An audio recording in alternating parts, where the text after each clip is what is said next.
প্রিয় শিক্ষার্থীবৃন্দরা, আমি তোমাদের এর আগের ক্লাসে স্বাভাবিক সংখ্যার যোগফল নির্ণয়ের একটা অঙ্ক করিয়েছি। আজকে আরেকটা অঙ্ক নিয়ে আলোচনা করব। লক্ষ্য করো, আজকের প্রশ্নটি হচ্ছে 1 থেকে 100 পর্যন্ত ক্রমিক স্বাভাবিক সংখ্যার যোগফল নির্ণয় করো। আমরা এর আগের ক্লাসে 1 থেকে 10 পর্যন্ত স্বাভাবিক ক্রমিক সংখ্যার যোগফল নির্ণয় করে দেখিয়েছি। এবার কিভাবে 1 থেকে 100 পর্যন্ত ক্রমিক স্বাভাবিক সংখ্যার যোগফল নির্ণয় করা যায়, আমরা একই প্রসেস ব্যবহার করে 1 থেকে 100 পর্যন্ত ক্রমিক স্বাভাবিক সংখ্যার যোগফল নির্ণয় করব। দেখো কিভাবে করা যায়। দেখো, আমরা আগের অঙ্কর মতো সূত্রটি, যোগফল নির্ণয়ের যে সূত্রটি আছে তা আমরা লিখে ফেলছি। এখন দেখো আমাদের কি করতে হবে, আমাদের বলছে প্রথম সংখ্যা, তাহলে আমাদের প্রথম সংখ্যা হচ্ছে 1, তারপর আমরা লিখতে পারি 1 যোগ, তারপর আমাদের বলছে শেষ সংখ্যা, শেষ সংখ্যা হচ্ছে আমাদের 100।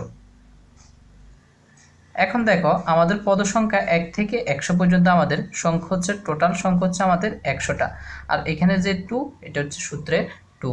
এখন দেখো আমরা কি করব, 2 দ্বারা আমরা যদি 100টা ভাগ করি তাহলে হচ্ছে 50।